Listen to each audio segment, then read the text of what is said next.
Kodjo Mensah. It's time for the breakfast review, but of course, MTN has a message for you. You know, quite often you get calls from people who tell you have won some prize somewhere, you never entered into any competition, you're told that there's an emergency, you need to send some money. So anytime those suspicious calls come through, usually all you want to do is just hang up the phone on them, or maybe just tell them to stop trying to scam you and all of that. But guess what? MTN says because they have changed their ways, the scammers have become they've evolved in how they are conducting their activities. Just make sure that once you receive that call, you report the number to 419. Because that's what they're doing to you. So just dial 419 on your MTN and then report that number so that you can also save someone else from being scammed by these people. Remember, MTN is everywhere you go. Let's get into the conversations. And my guest has joined me, Abdul Fattah Al-Hassan Jofa. He is a lawyer and the Member of Parliament for Yendi. And later on, we'll be expecting Ishaq Ibrahim, who is a senior lecturer at the UPSA. He'll be joining us as well. But let's start with the Member of Parliament for Yendi. Abdul, welcome. Yeah, sure. Good morning, and thank you so much for having me. Absolutely. And good morning to your cherished viewers and the good people of Yendi. Definitely. It's been a while I met you. I hope you're doing well. Yes, I'm doing very good. I think I've not been on your show for a while now. Yes. But I've been around. And you've been busy in the constituency as well. Very busy. Because I've seen you cutting sword for projects and then doing quite a lot. Yes. That was the promise we gave. And so we can't relent on our efforts to meet the aspirations of the people. But how's the constituency fared? Inshallah, I think it's been so far so good. It's been good. I think the biggest challenge we have now are two. One is the water issue. The project is a big project, so it's taking time to bear fruit. From my interactions with the authorities here, it's still being worked on because it's a new funding source that has been secured. Yeah. And these people and their requirements and the processes that it has to go through. Apart from the major water issue, the water challenge is also the issue of the youth unemployment, and the fact that the youth are always desirous or anxious for jobs. And the government is doing good in that regard, but we have a long way to go. We still have to work on our we have to work hard to make sure that we absorb as many of the youth as possible. But the water, we are also doing our part. I think if not I think today we will start the distribution of free water to some of the communities within the town, in the township. I had the arrangement finalized with the MC. We'll start distributing water to some of the communities. And then, as we speak, we're also digging boreholes. In fact, yesterday one was dug and two will be dug today. And so those are some of the things those are all stopgap measures. The issue is big. The MP alone cannot solve the Yendi water crisis. It requires the intervention of the central government. And I'm happy that the president is also very much committed. If I was part of the State of the Nation address.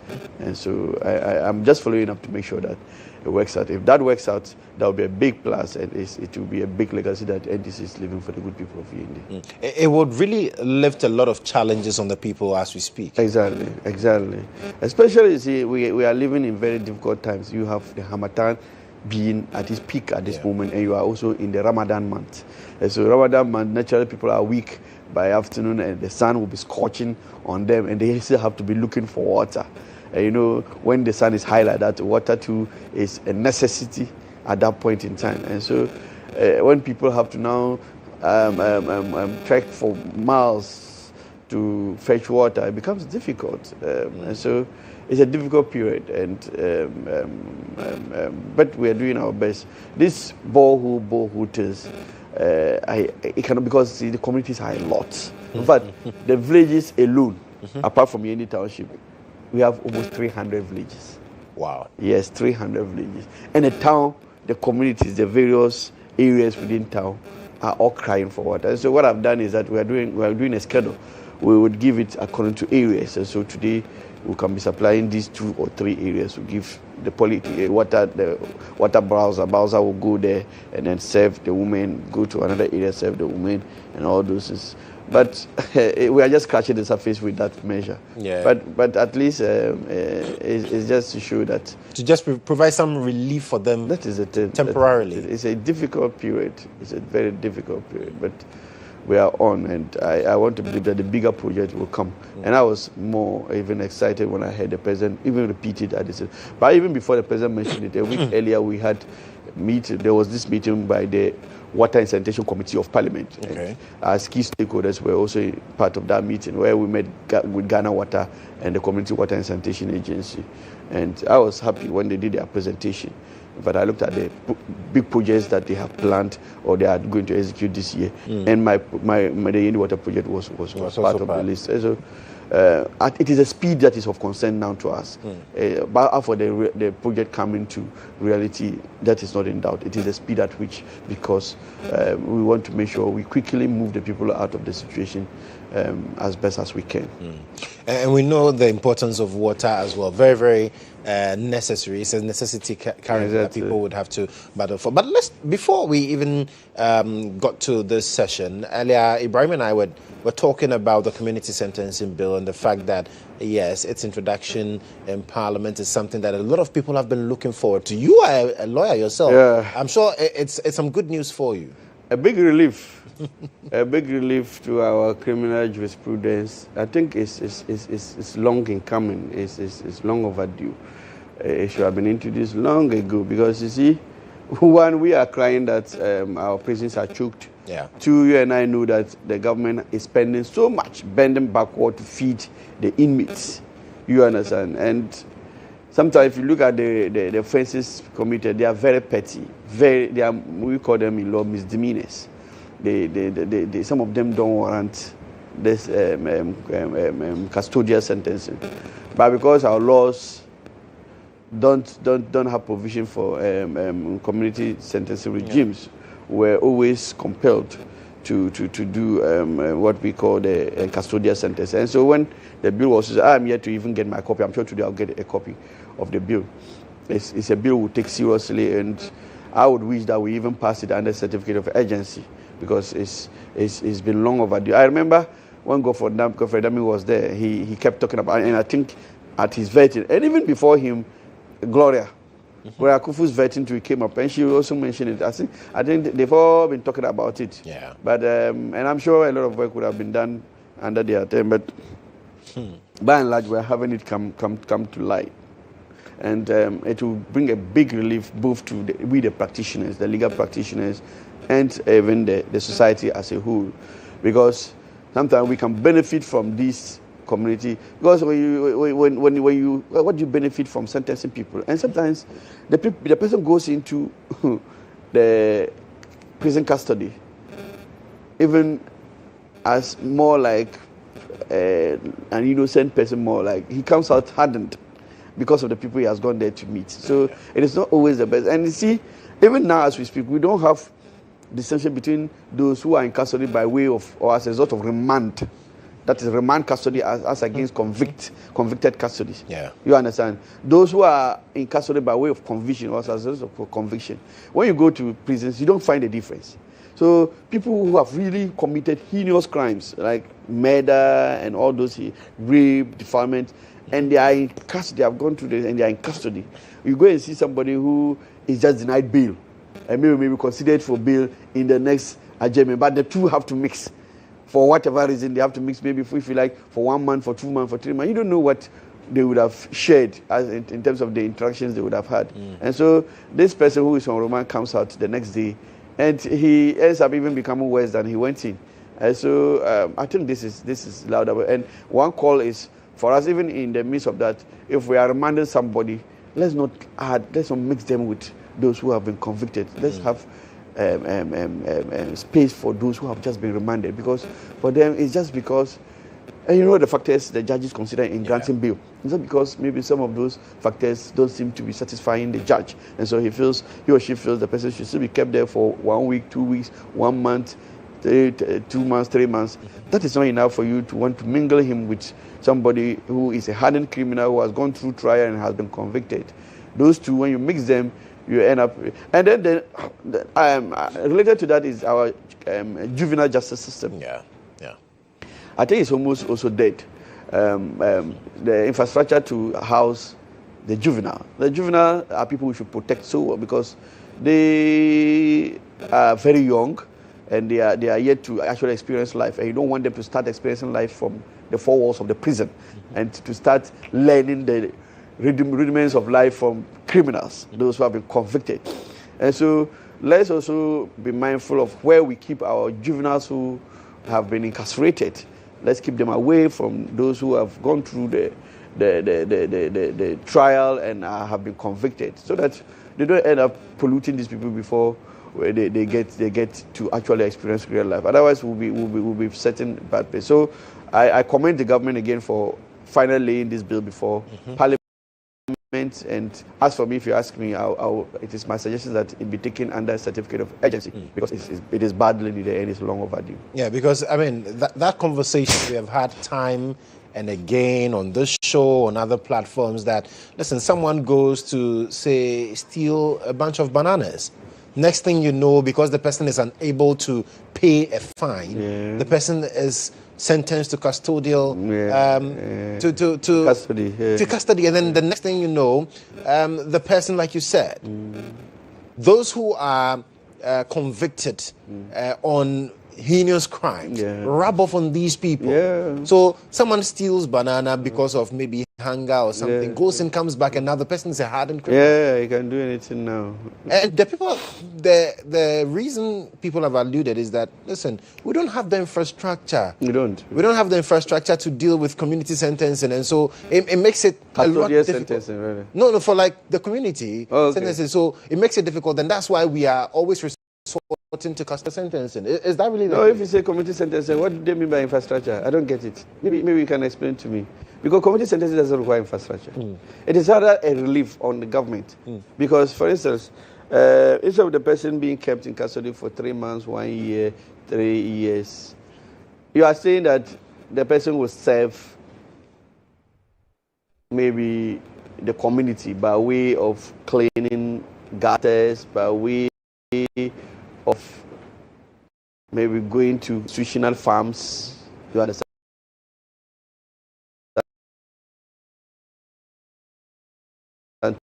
To work in so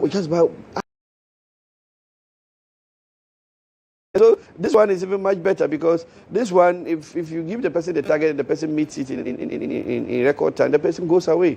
You understand? And he will not want to be seen to be involved in that. So I think that place the burden on the state is even lighter. Relative to custodial center, because remember custodial center, you keep the person for years and you have to be feeding the person. You understand? And all that. But this community sentencing thing, the person will just have to do what has been said or what the judgment entails. What he has to do, he just has to do it and then gains his freedom. And I think that will be deterrent enough, and that can easily change people. And like I said, because he hasn't come into direct contact with the hardened criminals, we still can maintain some level of we can trust that the person will not have been so much affected, exposed to hardened crime. Well, Ishak has joined us. Ishak, good morning. Good morning. I hope you're doing very well.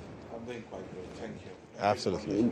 Good morning, Ishak. It's nice to have you. Thank you. I'm glad today I have two lawyers on the set. I'm the only non-lawyer. But I'm sure for you as well, teaching the law, practicing the law, community sentencing, because you have had exposure in the UK as well.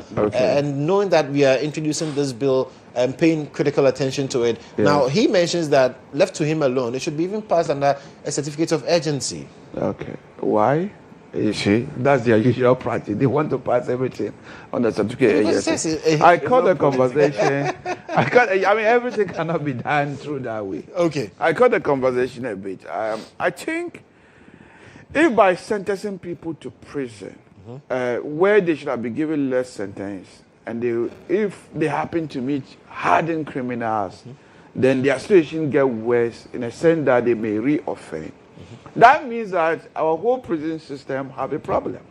Because prison should actually rehabilitate people. Yeah. While some people still believe we need to punish people by sending them to prison. If you look elsewhere, like you just mentioned, places like, I know the UK, prisoners' rehabilitation is emphasized. But I understood even the Scandinavian countries, the emphasis is just on rehabilitation, such that if a citizen go astray and you go to prison, you should come out as a better citizen, not a very bitter citizen who would then take a war against the whole system. So that means we have a problem. But I do agree with you that community center may have problem. Not necessarily infrastructure, but supervision is a problem. Because in an advanced country, for example, how do you sentence somebody? Well, people might think I'm being ridiculous. I was trying to mention armed robbery and other things. But sometimes some countries rehabilitate armed robbers. When you serve some small time in prison, then you then come out to serve the rest of it in the community. Yeah. Because of, I don't know whether you are following the news. Currently in the UK, they're having serious shortage of prison staff. And they realize that most of the prison staff were from Nigeria who had immigration problem. They have to actually extend their stay, as well as cutting short of people's length of time in prisons. And with that, they have to tag some of these people. I'm not sure whether we have the technology to tag people so that if you are confined to Accra, we know that you don't go to Kumasi. We don't have such a system here. So with ankle monitors and all of that. Yes, we don't have them there. And if we have them there, can the monitoring be very, very effective? So we have a problem. So for me, maybe proportionality should be there on the sentence, like the way you're saying. If somebody's steal cassava or chicken, the person is already struggling to feed themselves. If you send them to prison for 3 years, 4 years, what happened to proportionality? And yet somebody is accused of white-collar job, simply because they can hire lawyers to defend them vigorously. And they might end up not even being sent to prison at all. So maybe that aspect we need to look at it. And look at the amount of money we are feeding prisoners. And so last year, they increased it, I think from 2 cities to what cities? It was 2 cities, we increased to 3 cities. 3 cities? How do you feed a man 3 cities in prison and you don't want him to be a hardened criminal? I'm not excusing the prisoner. We have a charity at the University of Professional Studies in our legal clinic, whereby we go to Sawan prison to really support people who are on remand. And then we take their cases through legal aid. We're able to help. And the clinic is really doing well. When you go over there and you hear some of these cases, and sometimes you could see skin rashes all over. So the accommodation situation is a problem. So maybe we need to pay attention to where we detain people so that people come out rehabilitated and they don't come out as bitter. And that is why I want to commend University of, we don't usually do, I say somebody coming from University of Professional Studies, I find the need to commend the University of Cape Coast that is doing a serious collaboration with the prisons. And as soon as some of them can now come out with a degree, maybe similar models might help to do reform. Absolutely. So that people don't come out bitter, reoffend, and they'll be sent over there. Or if you come out with your skills, the need to reoffend is not there. If you went there because you couldn't afford chicken or cassava, you still. When you come out with your skills such as computer or whatever, maybe the risk of reoffending will not be there anymore. Interesting. Well, Yes. so that's it wasn't even part of our topics, but it's important that we have that discussion because consistently we've talked about how our prisons are choked, how our prison officers are struggling with the numbers in prison. We've seen documentaries about people who go to prison, come back, and even the whole reformative agenda it doesn't really happen with prisoners in this country, and so we'll see the details of this particular bill, get to appreciate exactly what the mechanisms would be, and then we'll get to push it forward. But let me start the conversation this morning again with you, Ishak. One of the consistent challenges that the NPP has raised with this administration is the fact that, well, people who you believed were legitimately employed prior to the 2024 elections, you say were dismissed without reason. Now, Felix has justified why those people had to be let go. Does that justification sit well with you? No, it doesn't. You see, people have the right to work. It's a fundamental right. And when we are dealing with people's human rights, you need to come out with stronger justification, other than the fact that some of them were recruited after 7th, 11th. Yes. President Akufo-Addo had a mandate, not up to 7th December. He has a mandate up to 6th of January. So we don't have this concept of lame duck president that after the election, if you lose the election, government does not continue. So I am not really, when I listen to that justification, they are not cogent enough. People have the right to work. It's a fundamental right. He's a lawyer. It's a fundamental right enshrined in the International Covenant for Civil and Political Rights, as well as our Constitution. So if that right is there, and the only justification you try to push is the fact that they were recruited after 7th December, I found that very, very unreasonable. And if they were recruited, it's just saying that if you let them go, he's not going to make recruitment. This is why people have become more suspicious. If they are also Ghanaians, and if you win power, you are holding power according to the Constitution. Power is entrusted to you for the welfare of Ghanaians. It didn't say some of the welfare of certain group of people. So if you let these people go because they were recruited after 7th December, and then later you are recruiting people, what are you telling us? You're telling us that people who were recruited after 7th December were for a particular political party, and you are now going to create jobs for the boys. For me, what they are doing is illegitimate, and I would urge everybody who is affected, resort to the court for help. I am sure that if they take it to an employment tribunal or the court, especially for me, this is a human rights issue as well, and the High Court has been empowered to deal with such issues. Their reasoning doesn't resonate with me at all. I didn't hear him speak, but I read what he has said. Yes. And you have reiterated it.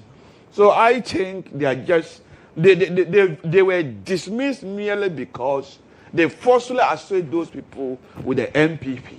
I believe that is the main reason. Otherwise, there's no reasonable reason to say that people were recruited after 7 But the argument has also been that if indeed these people had to be recruited and the plans were there, they could have been recruited way before, not in the dying embers of the administration. But recruitment is a process. Government is continuity. Recruitment is a process. When you were recruited here, were you checking that very day? Did you just turn up to work and they said, okay, I'm looking for a job, and they say start? You have to go through process. Some people go through medicals. I remember when I was recruited at the UPSA, it wasn't a one-day wonder. It takes time. So I am not really sure what they're talking about. And if the government even sees that there is a gap, and if they don't recruit people to fill it up, the new government might take over, and they'll be struggling with the staff needed to execute their manifesto promises. Are you saying the previous government should do nothing? Won't be the very people who will complain that our government were not ready to work simply because we didn't have the national people. The previous government neglected their duty by recruiting the right people for us to come and meet them. They would have still put the same charge. So I am not really sure. You can see that they are struggling to justify it. If you said you leave power on you lost power on the 7th December, you lost election. Not that you have left office. The previous government left office on the 6th of January. So what is the justification? Right. Okay. Fatah. Oh, Joshua, thanks so much. And I think I agree with Ishak only on one point. And the issue, and being a lawyer, you can't help but to just agree with that. Every government is given per our constitution 4 years. And so you start from 7th of January, after the election, to the 6th of January, after the next elections. You understand? So it should be 4 years. And so after 7th December, 8th December, 9th December, that government is still the government of the day. And it has the power to take all decisions. But you see, governance is not only about legality. You understand? Now, and I'm happy that Ishak said that recruitment is a process. And so, if it is a process, then it must comply with the processes. And so if I am of the firm conviction or suspicion, if you like, that this particular recruitment does not comply with the processes that he has also confirmed, I have the right to set aside that recruitment and possibly investigate it. And I am happy that what this government did is not like what the NPP did in 2017, Nanado. In 2017, when NPP came to power, 13,000 people had their recruitment set aside. Yeah. 13,000. Look, including district directors of National Service Scheme. Today, Joshua, do you know that as we speak, NDC came to power on the 7th of January 2025. Today we are in March 2026. Do you know that all our district directors are still NPP people? Nanado could not even wait for a day to keep district directors of National Service Scheme in place, those that he came to meet. They sacked all of them. In my constituency, just last weekend, I did this national apprenticeship program where we handed over sewing machines and hairdresser machines to the beneficiaries of the national apprenticeship program. Do you know who coordinated the program? The National Youth Authority Director for the district who coordinated the program was still the NPP appointee. So the one we came to meet in power is still the one at post. National Youth Authority. These are institutions that almost you would have thought that the government would just push it and put its people there. We still have NPP National Youth Authority coordinators in our districts. They coordinated the program. And so we are respecting that dictum that government is a continuum. You understand? But you see, if you have a government that after losing election on December 7th, then after December 7th, you can start a process and free that process. In fact, that recruitment process within record time before leaving power. That raises eyebrows. And no one. And remember, we came to power with huge complaints about how the coffers of the state had been diluted. And so if you are even doing anything that will add a burden to the coffers of the state, you should even be very mindful. You understand? And so no one is saying that the government, you see, me, I always look at this as more of a moral issue than a legal issue. Okay. Because if you are going to use law, it will be very difficult. Senior is here. Even in the advanced democracies, it happens. Senior, the case of Marbury and Madison.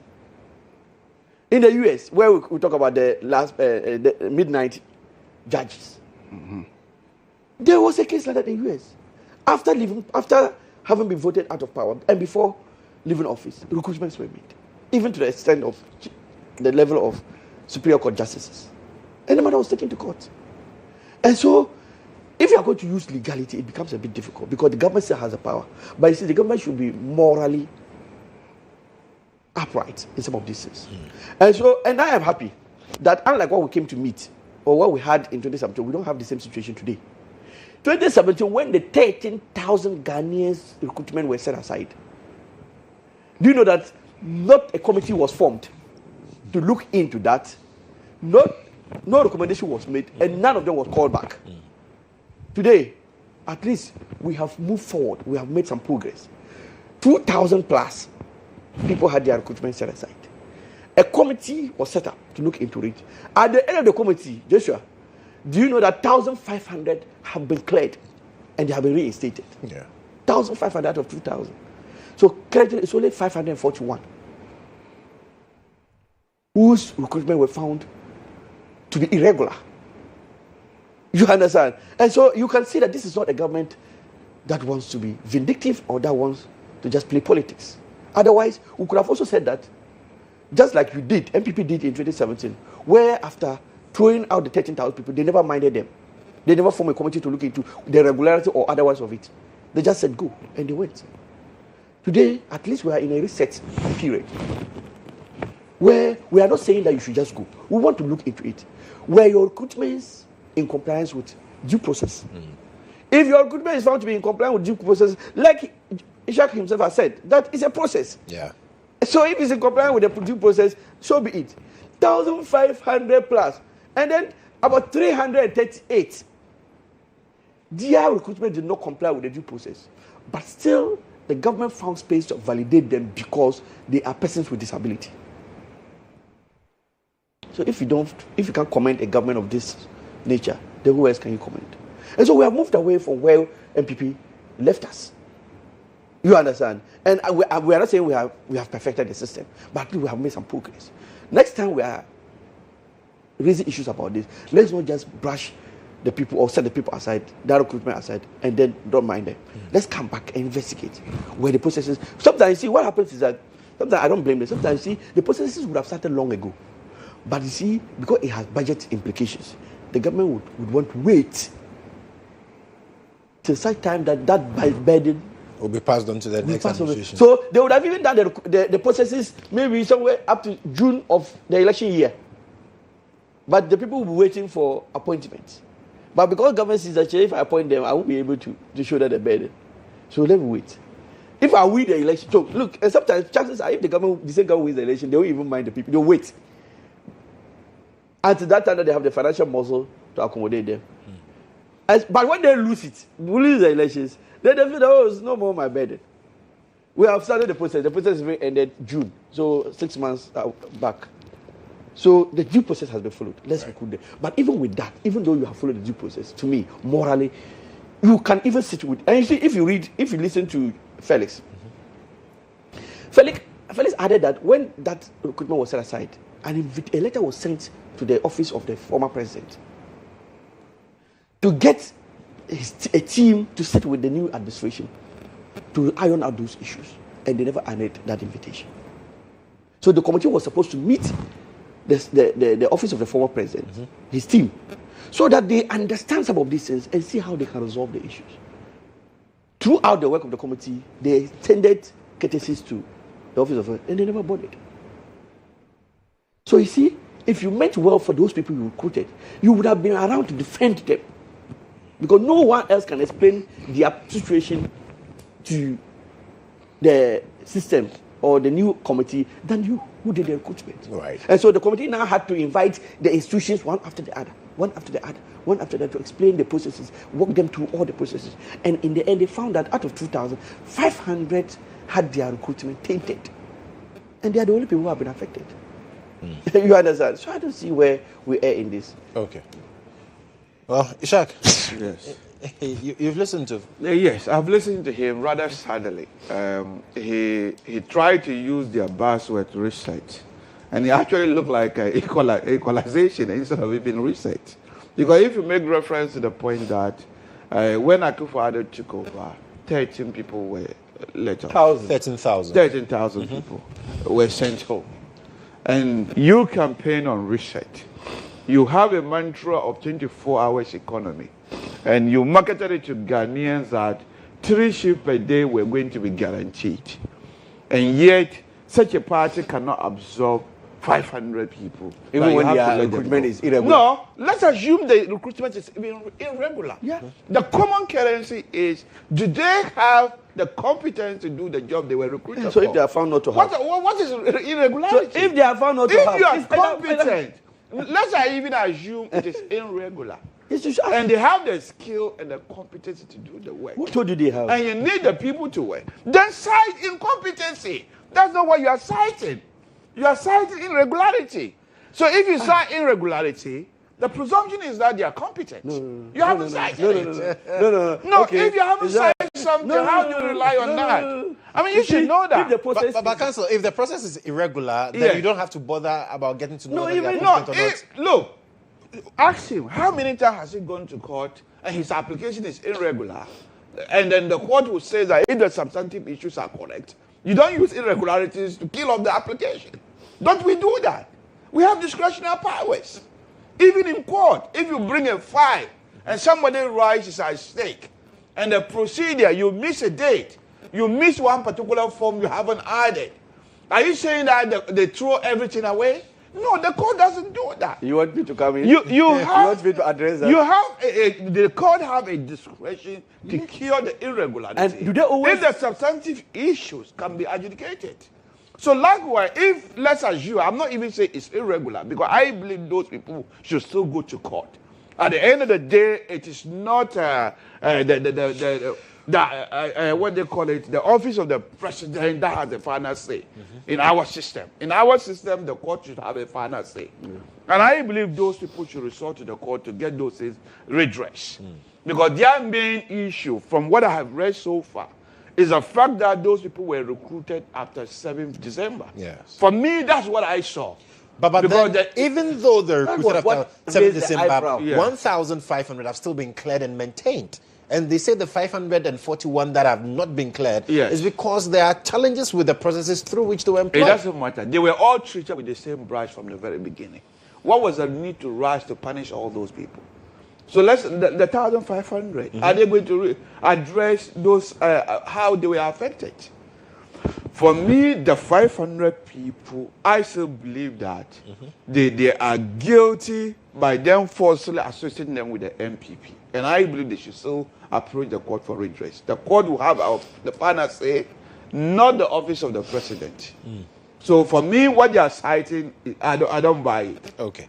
So you believe that the affected person should go to court? Oh, yeah, they should. And challenge it? Yeah. I'm even surprised. The It's court will have like the you final just brought say. in the court bit. Aisha, I tell you Yes. that judges don't set aside applications or dismiss applications because some of them, sometimes those applications don't follow the regular processes. You don't. I'm not saying that. Yes. But So- what I'm saying is that, but if the substantial issues Even that. are quite cogent. Even that. No, if they are quite cogent, I don't think. No. They tell Yes. you that you have missed these steps. You have your application is not regular. Go and then regularize it. They give you the room to go regular. And but not even like a month ago, my firm we had that challenge where we filed a written submission at the Court of Appeal. My rep filed it out of time. A written submission. It was thrown out, and we had to come for an extension of time. We had to come for leave to refer. That was not the substance. That was just by way of us not following Yours the was process. badly irregular. if a lawyer files this out of time, No, I'm telling you, irregular. I was there. It was my firm. Yeah. You understand? And I had to come in to cure it. Yes. You understand? So that one, they didn't even go into the substance. So what happens at most of the courts, they don't even put that money in the substance. You have to cure that irregularity before Right. you can come and then look at the substance. So that is the same thing. All that we right, have so here. we'll come back and continue the conversations. You're still watching the Breakfast Review segment of GH Today here on GHOne Television. My guest is Shak Ibrahim. He's a senior lecturer at the UPSA, also a member of the MPP's communications team, or is it legal? Yeah, Legal directorate and as well. communication team And member. communication. He's in both. And then, of course, the member of parliament for Yendi, who is also a lawyer. Sitting in our borough seat. We'll come back to that. It always starts like that. But let me tell you something about Gold Board, because as we are celebrating Ghana Month, the month of March, we are appreciating our beautiful country, Ghana. Well, Gold Board Jewelry is inviting the nation to honor Ghana with purpose. So from the 26th to the 28th of March, Heritage Village will be highlighting Ghanaian value in addition, transforming our gold and homegrown ideas into world-class products. So come experience live demonstrations from Fugu and Kente weave to gold being melted into fine jewelry alongside other proudly made in Ghana creations. It's more than a fair. It's a bold national statement that made in Ghana is premium and globally competitive. So from fashion to beauty to food to automobiles to craftsmanship, export-ready innovation, all in one place from the 26th to the 28th of March 2026 at the Heritage Village. So come support local, celebrate excellence, and more importantly, invest in Ghana. So to exhibit or partner, just call 0209 417 777 0209 417 777 or 0536 308 888 0536 308 888. Gold Board Jewelry, pure, precious, and proudly Ghanaian. We'll be right back after this break.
much imbalance in our education financing that we have kind of forgotten about the basic education level. The basic education level is completely forgotten of because free SHS is so humongous that it is swallowing almost everything in the education sector. I thought SHS is basic education, is it No, not? no. It's second cycle. Okay. Yes. So basic education was crucified for 8 years under NPP. The president said something which was so remarkable. That we are going to now rebalance the whole thing. Because and now we are going to, there's a review of the curriculum at the basic level where we'll be adding robotics and AI and other things. And that we are implementing agenda 200, 200, 200. Yes. That is how our Christian is. 200 means that the first 200 is 200 kindergarten schools will be built in 1 year, 2026. 200 kindergarten schools. 200 primary school blocks will be built in this 2026. And 200 junior high schools blocks will be built in 2026. Because we have over-focused on the second cycle education to the detriment of this one. And he has said that, look, girl child education, most girls were always absent from school because of insanitary conditions, especially when they are in their menstrual period. So, 12.2 million sanitary pads were distributed, and additional ones will be distributed. Now, on the issue of people with disability, like school with special needs, there's a new policy or there's a new law. GHOne Act has been amended to now provide free education, including free feeding, to students in public special schools. And their feeding amount has been increased from 8 Ghana cedis per day to now 15 Ghana cedis per day. And 2 universities are being established. You understand? We are going to have even a university in Damongo, which is to be financed by the finance minister and the Chinese government and other tertiary institutions. And so if you look at the government and the way it is going about this, in health, in almost everything, we are on the right path. So if you listen to the president, you ask yourself, well, were we only able to achieve all this within 1 year? And the management of the economy was super. Yes, many people will complain, money is not in our pocket, money. It's very true. You see, the mess we came to meet, and the fact that we are still in the IMF era, these two bedeviling factors will make any government very difficult. Look, do you know that even under IMF, most of the projections, most of the things we sign up to under the NPP era, we miss them. So this government, being a disciplined government, says that no. Do you know, for the first time, debt accumulation, even though we're under IMF and the NPP, they never respected the debt ceiling that they were supposed to live by. But in this regime, for the first time in our history, we have seen negative growth in debt accumulation by 11%. Negative 11. We have never experienced it. Every time we accumulate. But this time, we are even doing negative.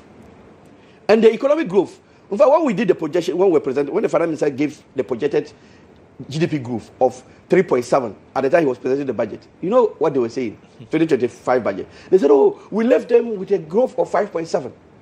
And now Ghanaians, they are projecting that in 2025 they are going to grow your economy by 3.7, which is 2% lower than what we did in 2024.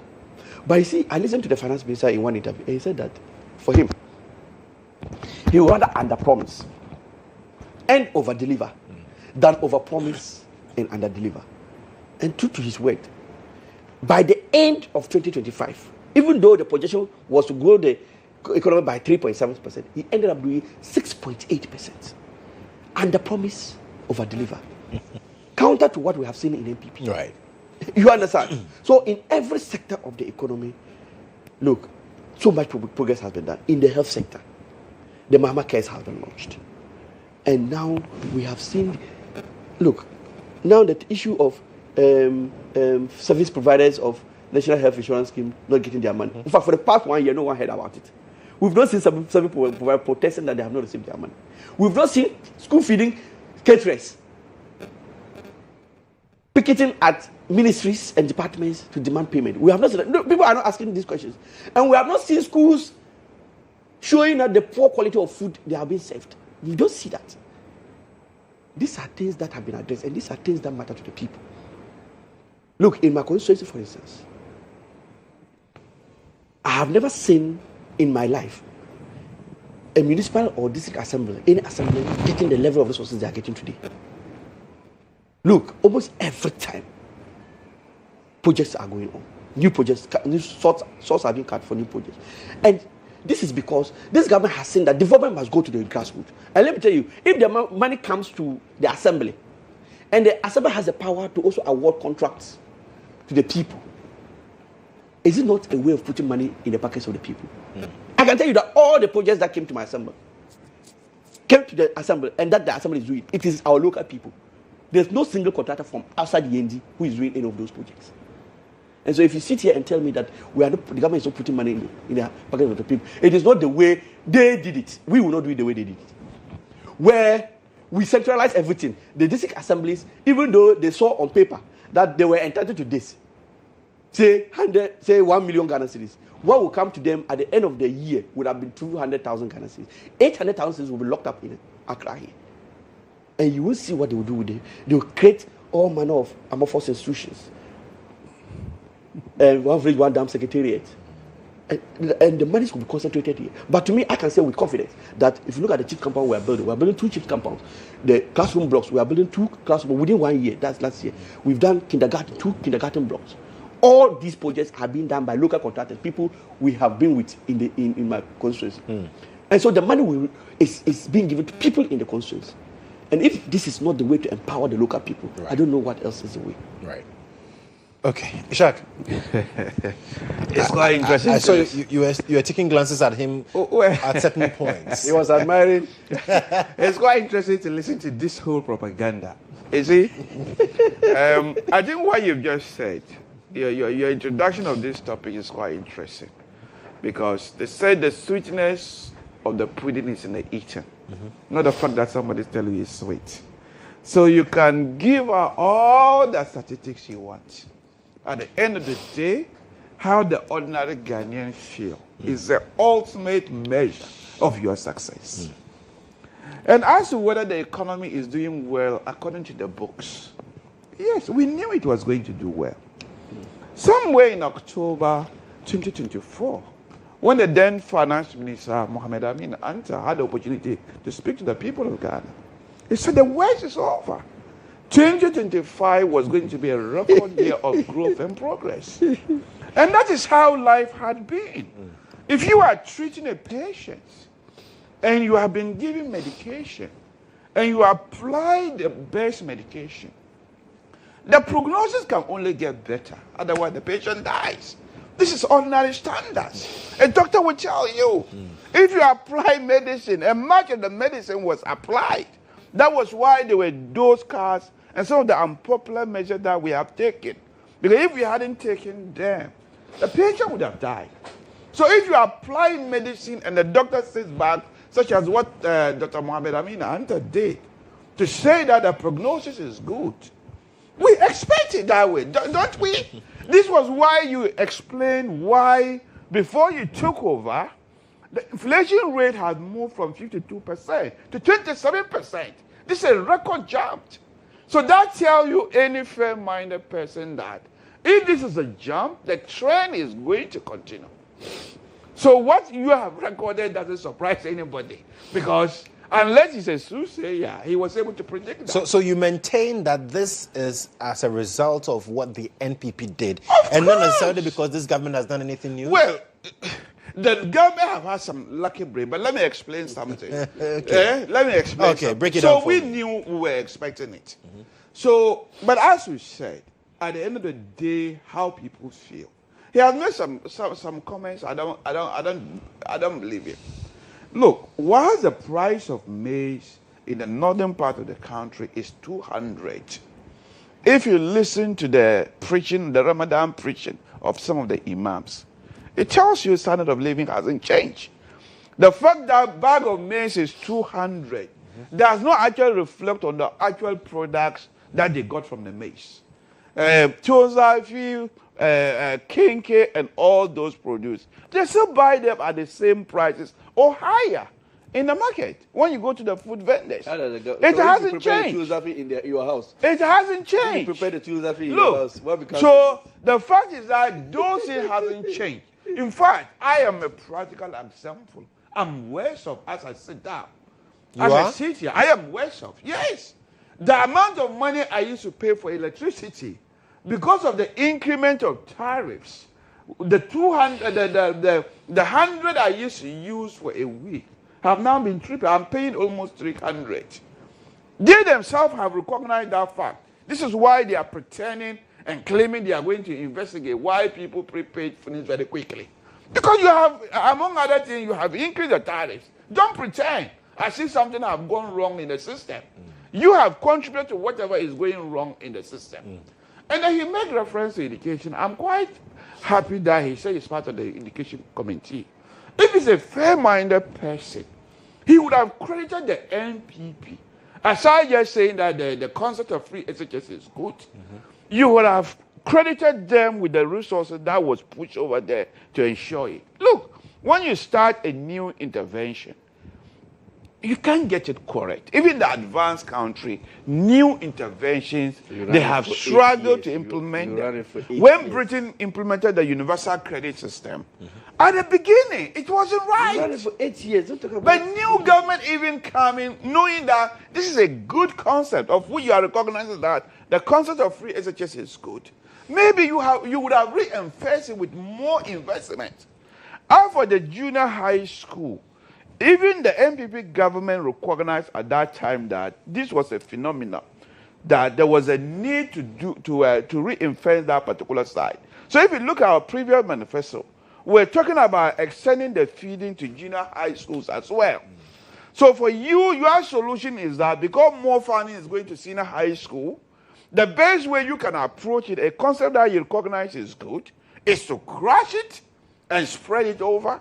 How about getting more resources, especially if education is very, very important? And I believe you will recognize that. And they often say that the North is seriously underfunded. For me, the free SHS was our rescue point for most of our sisters, to prevent most of them from coming to the South for greener pastures. Because the free SHS, most of them couldn't afford to go. And if you look at the enrollment rate, when we introduced the free SHS, the enrollment had increased in the North. It was trying to reduce this phenomenon of people coming for KIU. Then if you crush it, it means that you're not helping with that phenomenon. So for me, it is just... But how are they crushing it? Well, they are not going to continue the funding. Are they going to continue the funding fully? Free SHS, President Mahama has admitted Look, it will never be touched. They are paying lip service to it. When somebody say it's good bet, the bet always tell me that they are going to do something else. And we already know that. It's not like we have known that. Look, sometimes when they speak about President Mahama, it's like we have seen a new phenomenon. They don't remember that we saw him earlier, his first coming, when some of these basic schools ran out of chalk. Some schools didn't have chalk. I mean, it's on record. Just Google it. Yeah. You see some of the information. So it's not like something new.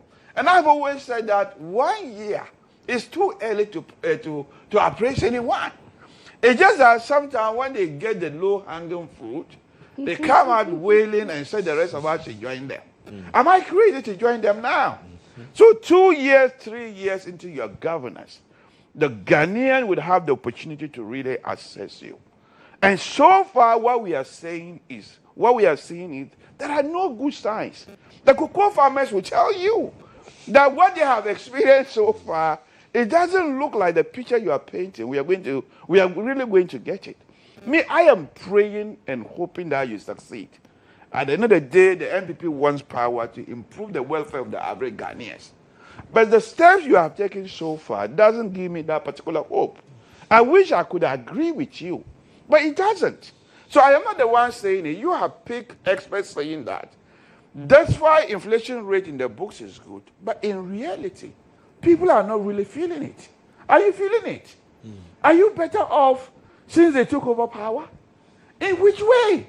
You see, he's smiling. He can't even say, he can't even give the affirmative yes. He can't. Well, at a lesser price. He can't. Look, this fuel phenomenon, we are waiting to see. We tell you that external issues are affecting, but you say no. This week, you see what's happening this week. Can they argue that it is external issues, or is their making? So just keep it that it is your making, and let's continue. But I hope that things get better. Look, your success doesn't preclude us from coming to governance. No. Sometimes you people, when we talk, you think that MPP is rooting for you to fail so that we wrestle power out of you. No. I am not part of any group that say it. And majority of the MPPs I know, they are not rooting for you to fail. It is just that your steps suggest that you are going to fail Ghanaians. And the cocoa farmers is a good example. Galamsey is a good example. And there are numerous other examples that we can give. If the economy is doing well, why do you increase tariffs for people who are not yet feeling it? Why couldn't government subsidize them? If we are doing well, why overburden them? The council taxes you put so far, if you square them with the additional tariff that you have made, the average Ghanaian is worse off. I mean, this is logic. We can do the mathematics. Is the average Ghanaian not worse off? How much was the salary increment if you compare to tariffs? The average Ghanaian is worse off. Let's stop pretending. So when President Mahama says Ghana is back, you don't agree with that? Ghana is back in what sense? Ghana is back from the dark days. Ghana is back from the troubled days and The debt accumulation from the EDEP period. the haircuts days, Okay. which made people's lives worse. He says Ghana is back. Otherwise, he agreed that when he was leaving power, Ghana was dead. We inherited IMF program from him. So Ghana was dead. So somebody resuscitate Ghana for him to come and take over. If you believe his logic, you have to believe that as well. Okay.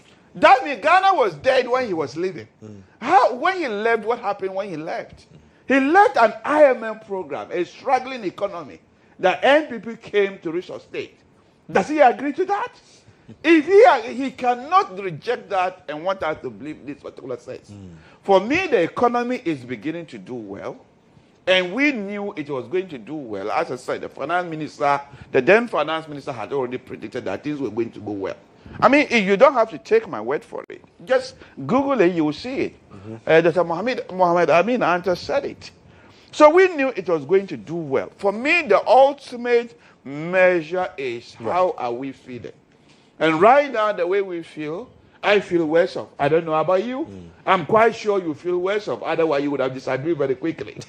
So he is equally worse off. But Father, are you worse off? Yes. He says you are worse off. I just even want to address him on one of the things that he claims has made him worse off. Yes. Which is to do with the tariffs, the electricity tariffs. Oh yeah, he would. I can predict what he's going to say. They have told all of them standard that the MPP agree with the IMF to increase tariff because government is choices. You could go and renegotiate it. But don't push the blame to MPP. But is that not the case? Is see, that not the reality? You remember here that under the IMF conditionality there was that instrument of quarterly agreement. They are in government. They can go and renegotiate it. If you think it's unfair, government is about making choices. Okay. What stops you from going to renegotiate it? Right. You remember I started and tell you the NDC government is like an average student. When they present themselves for assessment in examination, when A is awarded, they say they've gotten A. The moment they get F somewhere, he said they have been given F. So anytime they fail, MPP set them to fail on that side. And where there is success, that's why we put measures in place to achieve those success. They say it is their success. Okay. What kind of logic is it? Joshua, I think he has taken that issue out. I'll go back to the tariff issue. Now, but the issue I want to address is, Yes. he's talking about the fact that the finance minister then, before leaving office, projected that we're going to have all these positive groups. He's forgotten that in the agreement signed with the IMF, the finance minister also projected that we're going to pay debt and accumulate the reserves we have today by 2027. Today, in 1 year, with the help of Gold Board, we have been able to accumulate enough reserves, enough gold, and enough reserves that they projected we would have had in 2027. So we did that within 2025, within 1 year. They had 3 years projections. And then we're going to pay our debts by this time, the level we have paid it, we're going to have paid it by the end of 2027. And so some of the projections you had in mind in 2024 that we're going to achieve in 3 years, 4 years, we achieved them in 1 year. You understand? Now, free SHS, I am surprised that I've seen in the whole Ghana, he will be the only person who will say that free SHS is in trouble. Look, the quality of food, the stability of the supply of foodstuffs to the schools. Look, even students are now complaining that they are even overfed. Hey. Yes, students are complaining that they are even overfed. And the E-blocks that you abandoned, we are putting them all back.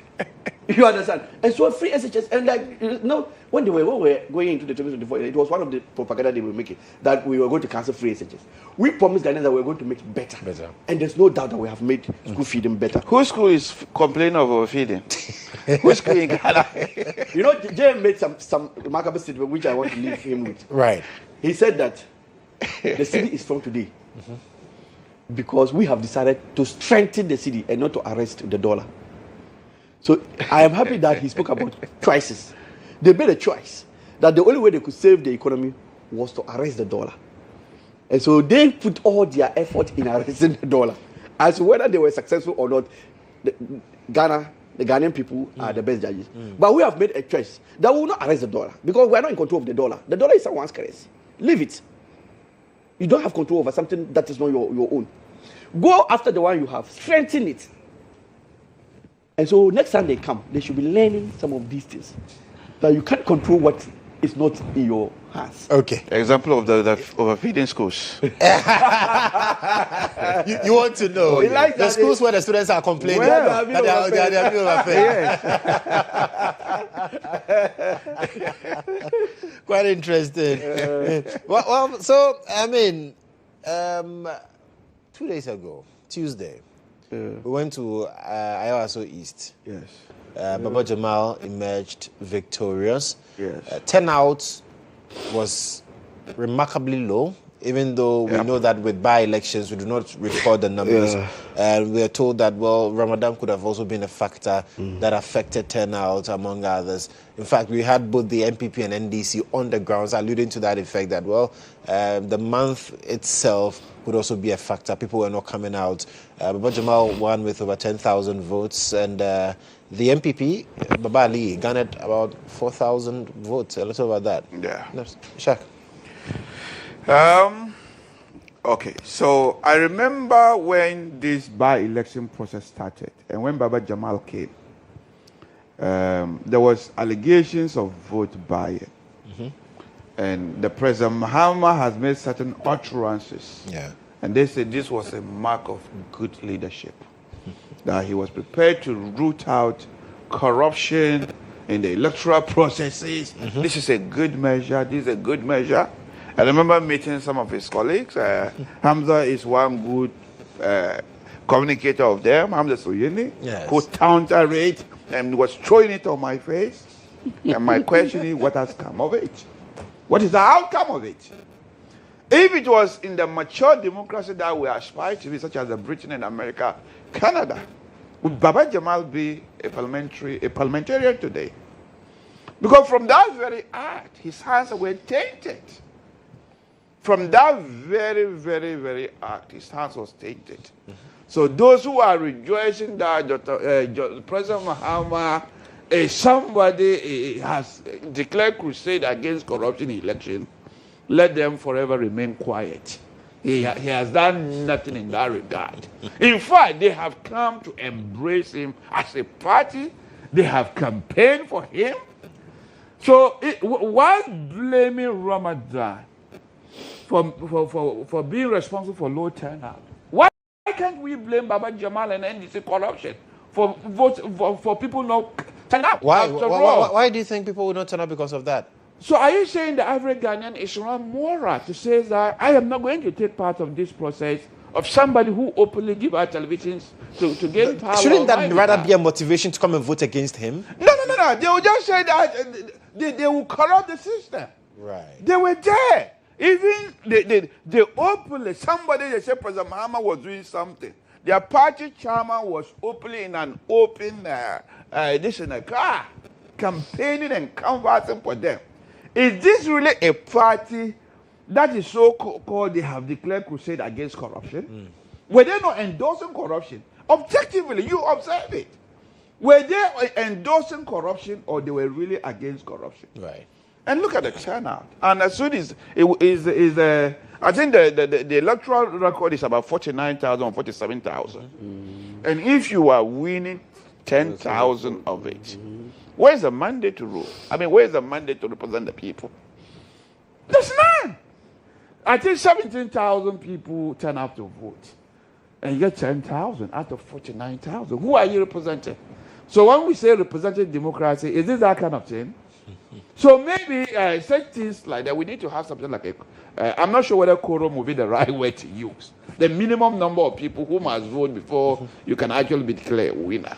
So I believe that most of the voter turnout was because the behavior of the NDC primary had turned off the interest of a lot of people who couldn't be bothered.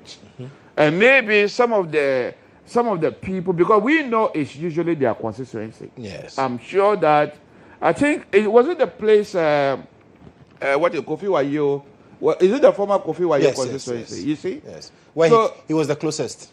I mean, since then, I think he probably, people say he won and it was rigged. I think he started celebrating and then they started stealing. Then when they asked for the recount, it was over for him. Right. So since then, it has been their constituency. Yes. So nobody is surprised that they have won it. Okay. But for me, I am not going to congratulate him. Oh. No. You congratulate Baba Jamal. How do you congratulate somebody when the seed was tainted? The very seed that he used in becoming the parliament. But he'll still become the MP for the area. But it is tainted. What kind of congratulation are you going to give? Okay. It is tainted. The very way that, and he knows, I'm not really sure, and some people have already questioned his decision. It is a honorable thing to represent your country abroad. Some of the NDC have probably given that argument. If I'm putting it today, they will think it's my argument.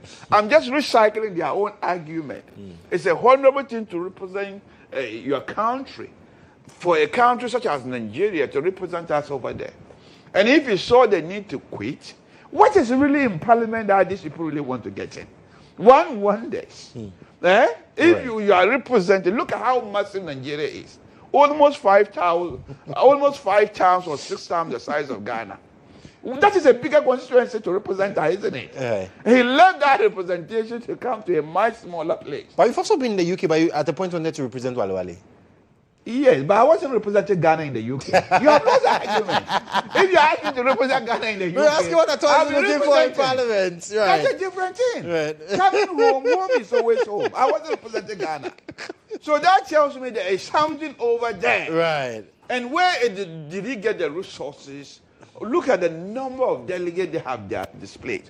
So for me, the lesson we need to learn from here, he's in Parliament now, but NDC should remain quiet when it comes to talking about corruption in relation to elections.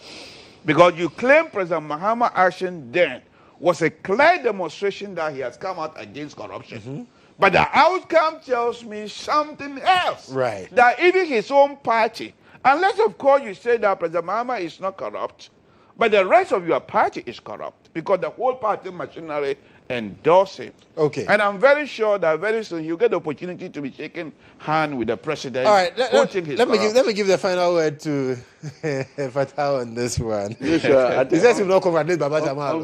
On behalf of myself and Ishak, I wish to congratulate the Honorable Baba Jamal on his victory as the MP-elect for the people of Ayawasu is. But on the issue of whether some action was taken or not, you see, in fact, we're all constrained by the timelines. The EC had its calendar so packed, so close, that you could not have done meaningful investigation. Which is why, if you remember the committee that the party set up to go into the matter, they had only, I think, 2 days. 2 days to make their recommendations. Because I think in 2 days' time, the EC you have to file your nomination.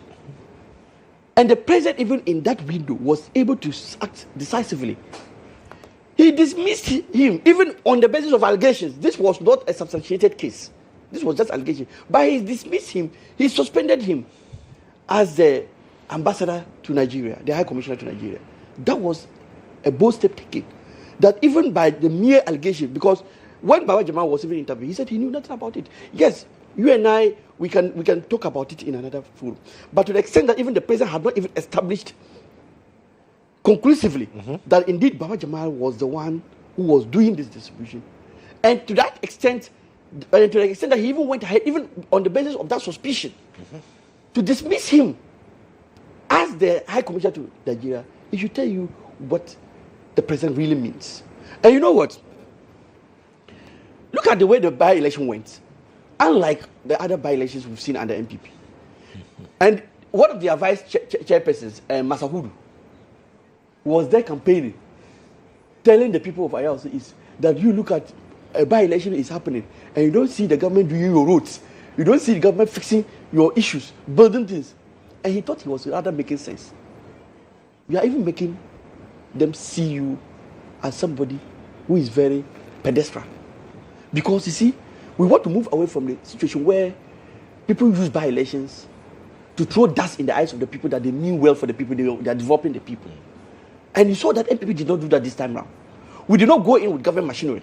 If it were to be the era of MPP, that is when you find roads being done at midnight. You find almost every problem in Ayawasu would have been fixed between that period. Or to lure the people into voting for the party. But we said, no, we are resetting the country. We will allow the situation to remain as it is. The people, what we are doing for the people is what we are doing for them. We will not come and do something because of elections. And you see, the government actually didn't move in. You didn't see people buying votes and all those. It's something the government could have easily done. But the government means well. We want to reset the country. And so I always say that when you come back, say in 2032, 2036, thereabouts, please do well to maintain the status quo if you can improve upon it. You understand? And on the issue of the number, you see, you ask me a simple question, and at every opportunity, that's the question I ask them. If you say people were demoralized, people lost faith in, and Salam Mustafa, their youth organizer, did say that on the 9th, that this was a confirmation of the fact that the MPP is losing popularity because of the low voter turnout. And I was asking myself, are you listening to yourself? Isn't that the reason why people should rather come and transfer that loyalty to you? So it means that even when people are losing faith in NDC, they don't see MPP as an alternative. And that is dangerous for you. You understand? It should come to a stage where the moment they lose faith in NDC, they see you as an alternative. Right. So if we are taking it that the low turnout was as a result of the loss of interest or support for NDC, then these people have not seen you as an alternative, as a viable alternative to even transfer that support to you. Right. So that should give you some sleepless nights. Oh, really? You understand? It's your stronghold. You understand? Right. That should give you more cause for Right. worry. So maybe in the coming days we'll see Isha congratulating Baba Jamal. No, yeah, I've done that no, one. no, The seed is tainted. Okay, Fatal says he has done it on your behalf. Not really. I can speak for myself. You dissociate yourself from If that. listen to me for money, you know I can speak for myself.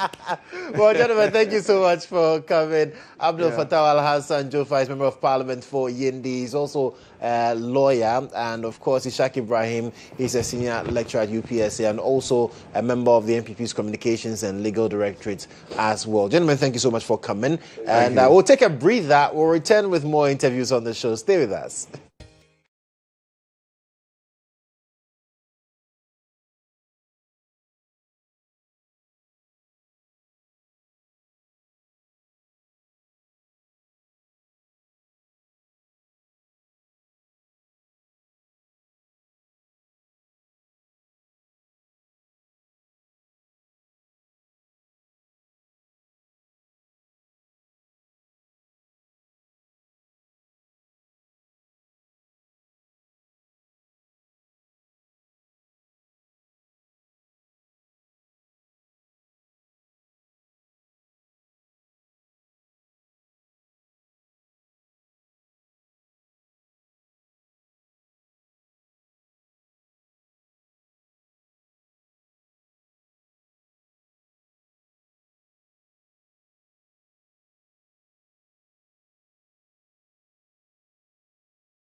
Going to be really exciting because we're speaking to a man who is doing quite a lot and great stuff for Takoradi Technical University. And beyond that, he's authored a lot of books. You know, some people have tried to author one book and it's taken them 10 years. They've not been able to complete it. But today we are talking about 3 of the books that he is about to launch, and we'll get to understand exactly what the dictates are. My guest this morning is Dr. Moses McLean Abnori. He is the registrar at Takoradi Technical University.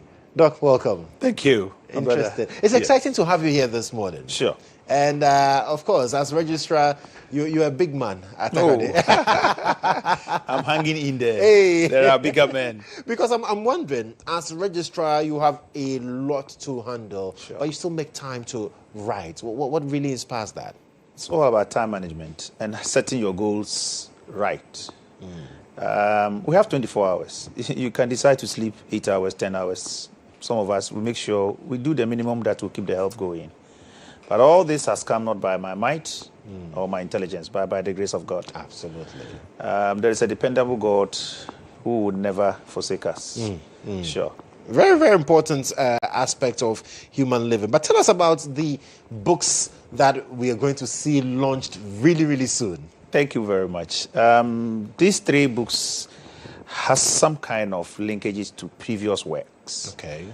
Back at the University of Ghana when I was doing my 3rd master's, it dawned on me one day that of all that we have around us, the key resource is the human being, which unfortunately sometimes we overlook, thinking that he's a human being, he can manage him or ourselves.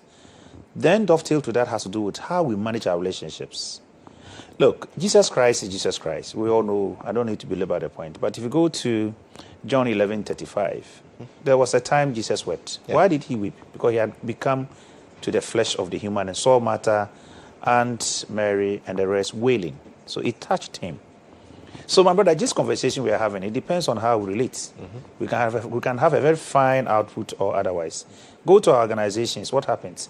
People are always having issues, attrition rates and what have you, because we don't treat ourselves well. So that motivated me, sole author, to go for this particular Human relations and Ghanaian organizations. And thanks to God, it's making an impact because at the master's level, undergraduate level, people are being taught how to relate and manage themselves very well. Then beyond that, Lawrence and I also felt that if you are interested in how Ghana should develop, then the constituent organizations must be managed well. And that also gave birth to this one I authored with one of my mentees, Lawrence and Danny, who is now a PhD holder. Oh, wow. So that should tell you something at Cape Coast Technical University. Now, 2019, my maker made a way for me to join that very interesting, that #1 technical university in Ghana as a registrar. Then came COVID the following year. I got there September. Wow. And January, thereabouts, Yes. COVID. Wow. So we had to stay indoors, you and I, and everybody. Unfortunately, that's on me. I can't stay indoors for 3 hours. Unless otherwise I'm sleeping. So I became a bit empty. And then the Lord spoke to me. From all these 2 decades you have practiced your trade at University of Cape Coast, what are the challenges? What are the issues? What legacies are you going to leave after your 4 year or 8 years if you are lucky? That's the maximum a registrar can go this day by law. Yeah. So I called one of my mentees and she said, yes, sir, I think it is right. So the journey started from 2020 during the COVID. And I'm happy today. 3 books are ready, but they are interrelated. One has to do with understanding how this whole industry or space called higher education or tertiary education came from. Higher education is a subset of tertiary education. Yes. I justify this by saying that this very beautiful organization that you are working, if indeed you don't know how it started, its philosophy, the core values, where it's coming from, how far it has traveled, you will just be hanging in here. You got people at interviews, senior ones, of course, and you just ask them to give you or mention the first university ever established in the world, and they're looking at your face. You bring it down to Africa, it's worse. It's only when you get to Ghana, then they are quick to say University of Ghana. But what gave birth to University of Ghana? What did University of Ghana, is to achieve? Who brought it? We must understand the rationale behind the birth of University of Ghana. If the colonial master gave us something in the 1940s, is this still speaking to our existence? Is it really nearing to our benefit? Or is it serving the colonial master's kind of thing? So I just wanted to, I and Kwesi, our current co-author, wanted to set the stage for everybody within the higher education space to understand the evolution of higher education. Okay. And its real focus, and how you and I can contribute towards the current dynamics. And how do you manage the current dynamics? That brings the second book, Management and Operations of Universities. Universities are very, very complex organizations. Look, you have equal or above par intelligence together. And they're from various fields. Somebody is in history department, somebody is engineering department, somebody is mathematics department. How do you harness all these people for them to think alike to achieve the goals and objectives of the university? But you and I know, as it has been said always in our canned language, for a fish to rot, it starts from the head. So Kwesi and I said, well, now we understand our history, our background. We understand our current situations while we are using management and operations to achieve the goals and aims of the university, and for that matter, the development of Ghana. Who manages the manager? That question dawned on us. Who manages the manager? Who leads the led? And therefore, we decided to look at governance and leadership in higher education space. Wow. But what actually motivated us, when we began the search, we realized that there seemed, or it appears to be no book at all. That was our first assignment. You can find volumes of articles, chapters in books, and others, but not somebody sitting down to say, this is a comprehensive book on, say, history, management and operations, or leadership and governance. Few, but the way they were done, to us, there is a gap, and that is a gap we have sought to close. Now, from the initial stages, you mentioned that all these books are interrelated. So who needs to get these books? As you say, everybody within the educational sector, and sometimes beyond, because educational sector, even to agriculture, there's a relationship. We have agricultural training colleges, is that not it? Health, we have education aspect of health, is that not it? So it's like anybody who has to impact, who is interested in research, who is interested in managing issues, should get copies of this. But particularly, my focus, together with James, had to do with we having a hands-on material that will guide practicing professionals and university administrators. Because personally, when I was employed, after my national service, I was thrown at 14 committees by my boss. And that was my learning point. Finish. And it will surprise you that after my master's, before I even got to here, after I've done about 3 years in the system, before I got to know that there was an act that I needed to read about the University of Cape Coast. 4 solid years old, before I got to know that there was a document called an act. Before I got to know that even the statutes is there, plus other regulatory. So these are the gaps that these books will be filling. So as soon as you are engaged, as soon as you are appointed, once you are in the system and you aspire to grow yourself and grow the system, these are your hands-on materials available, written in a language that an SHS person would read and understand how the laws apply, how the rules apply, how the practical aspect must be done. And that is the gaps, nitty ones, we have been able to close. It's exciting because you as author or co-author of some of the books, you are also in the space. You are a registrar for Takoradi Technical University. Exactly. And so when the polytechnics they were changed to technical universities. Exactly. People say, well, there are sort of some gaps that are yet to be filled. What impact will these books make, especially in the technical university space? Exactly. So, as I said, they're interrelated, isn't it? So you go into the history book. We have traced the first university ever made in Africa, the Bologna. Even before then, we went back to the Asian days, the Greece and all that, came to Africa, West Africa, University of Ghana. We've traced as far as technical universities, even private universities and the allied ones. We have traced all the history. So, for example, if you are talking about technical universities, 10 of them, they all started as technical institutes. Then they were changed to, in 1992, they were changed into polytechnics. That journey alone, from 1954, 50s, thereabout, that they were technical institute, they had their own dynamics. When they were upgraded into polytechnics, it came with opportunities and challenges and their internal issues that even impacted the external. Now they are technical universities. They are running into almost a decade now, of course, almost 6 years plus. So you can understand why these books are relevant. Right. Because then they have their own traditions running from this period. So you speak to somebody who is aware or worked within the technical institute days, his mindset and understanding of how things should go is different. The Polytechnic group, the same. And then the Gen Zs, in quotes, those who just joined the universities. So there's that struggle to balance the traditions with modernity and the way forward. Quite interesting. And therefore, experience have shown us that, yes, you can read the books, you can understand them, but you need experience to be able to get the balance. Very, very critical. And a wise man once said that if you fail to understand your history, then you will never know where you are going. And that is the reality. Look, after this program, talk to fathers. They can't go sometime beyond a generation. They know their father's name, they know their grandfather's name. It ends there. And therefore, we are losing our family values. It's the same thing in our institutions. Have you ever pondered or paused to find out why private organizations don't last beyond their owners? It's because we downplay history. It's because we have not paid attention from where we are coming from. Right. And even why we started from there.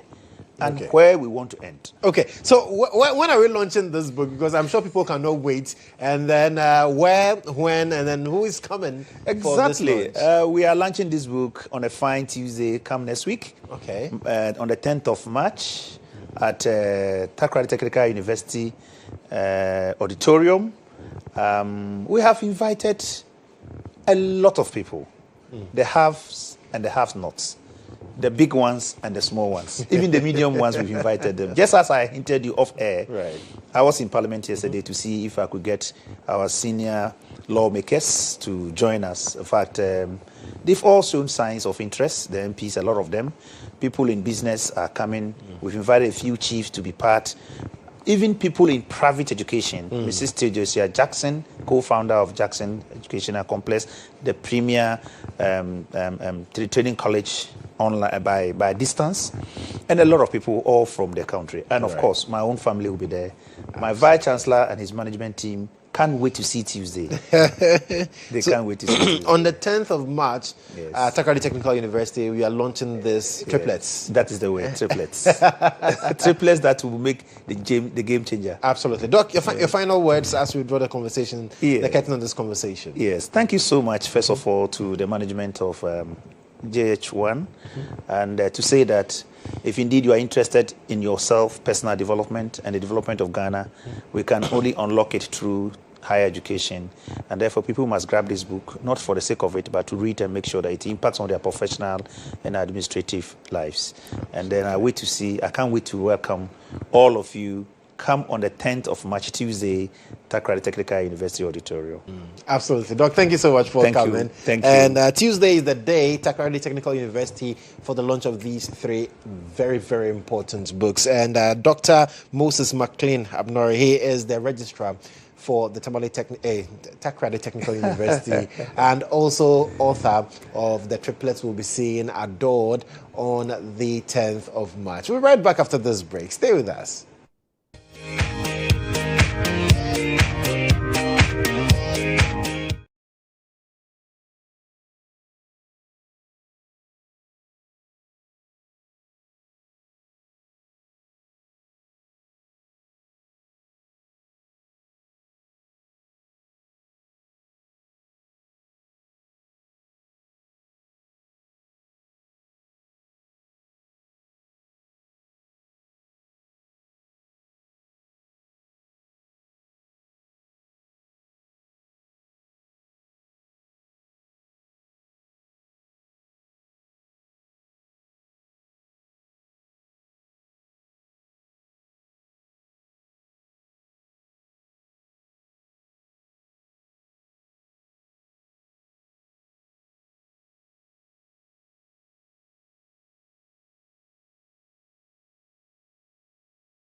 Well, thank you so much for staying with us. This is still GA Today here on GHOne Television. And let's get into the next conversation. My guest is already seated majestically. I have in studio this morning Her Royal Majesty Ariane Simone. She is the CEO of Fearless Fund Africa. Welcome. Oh, thank you for having me. You're looking glorious. Oh, thank you. Thank you. You look handsome. Thank you. Thank you. I appreciate that a lot. But talk to me, Fearless Fund Africa. What is it all about? Well, it started with Fearless Fund, and Fearless Fund is the world's first venture capital fund that's built by women of color, for women of color, backed by JP Morgan Chase, PayPal Ventures, Costco, Bank of America, and a host of other Fortune 100 and 500 companies that have come alongside us to do this work. So we invest in women-owned businesses, and we are expanding to the continent of Africa. Yes, and our kickoff is in Ghana, so that is Fearless Fund Africa. We're investing. Okay, but why Ghana as an entry point to the continent? Well, first and foremost, Ghana is the gateway to Africa. Second, Ghana actually is the leader, the global leader in female entrepreneurship. And I don't mean for the continent of Africa, I mean for the world, at 46% for females. Right. So you say that the focus is on women of color, and that's what has been done over the years, and finally we get to taste of that in Africa. But how does it address the funding gap, basically, when it comes to women especially? Yes, we invest all along the capital stack.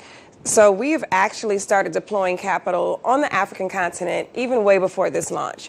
We've deployed multi-millions in what we call venture capital. So it's pretty much cash for equity. People come to us and they say, hey, can you give me $500,000 in exchange for 10% ownership of our business? Like that. So we do venture capital. We also do loans. We also do grants.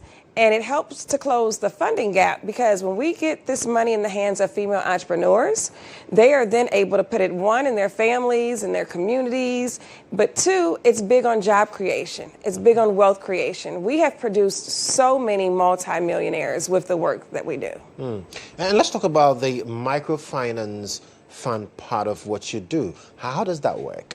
Yes, well, in Ghana, the program is going to be launching March 21st. You can check it out at fearless.fund. And we are doing loan size of 10,000 CDs to 30,000 CDs. So though we call it microfinance, it's actually a little bit larger than what is called micro in this market. And it'll be across 30, 60, and 90-day terms. So you're offering between 10,000 and 30,000 to women businesses as well? Correct. We're targeting fast-moving consumer goods. So FMCG. So female entrepreneurs with a product, come check us out on the website. And so who qualifies and how do people get to benefit from this?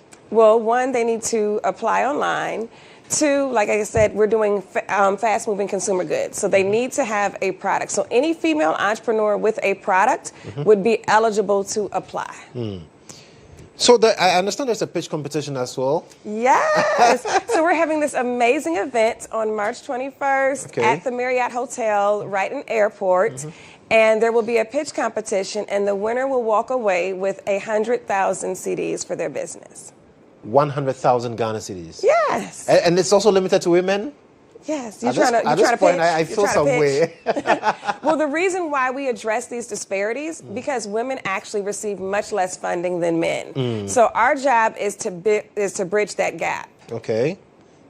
And in terms of, yes, the objective is to bridge the gap, but how are you going to measure the success of the initiatives and how, indeed, they are having impact on the targets, which is women?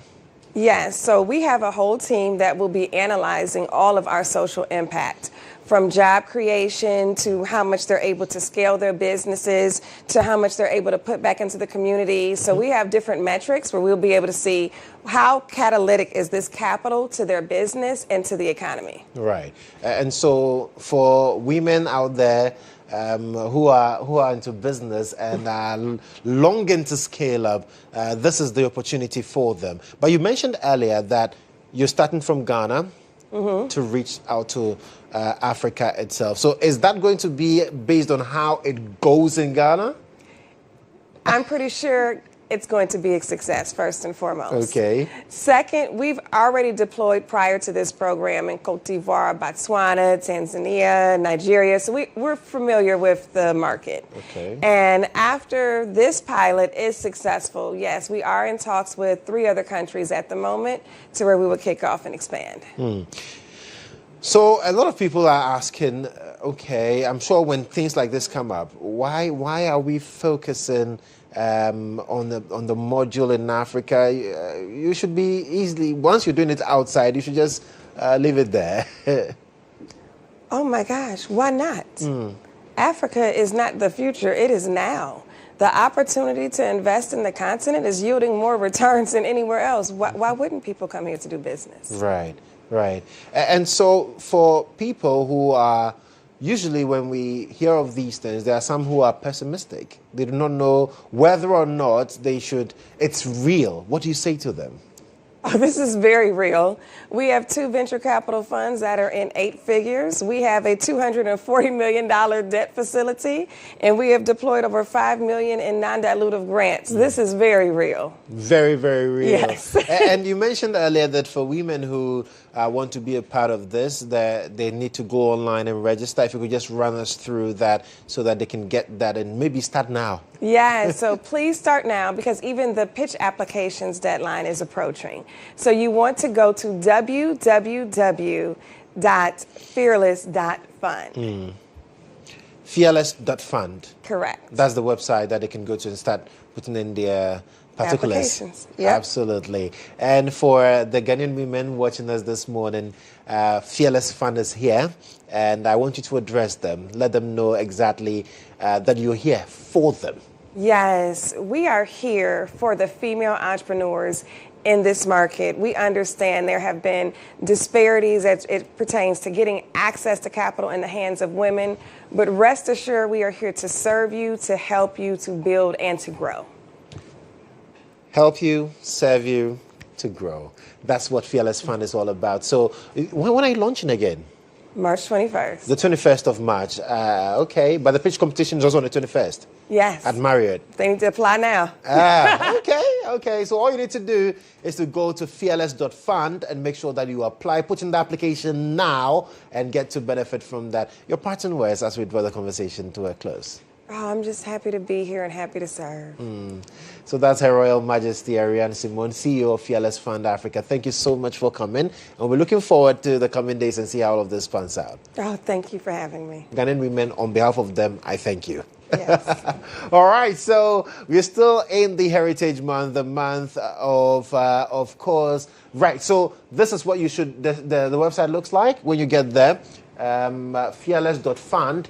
Just make sure that you're seeing this. And closing the wealth gap starts here. And I appreciate the fact that they've identified that there's a huge challenge when it comes to funding, especially for women and women-owned businesses. So for women out there, this is for you.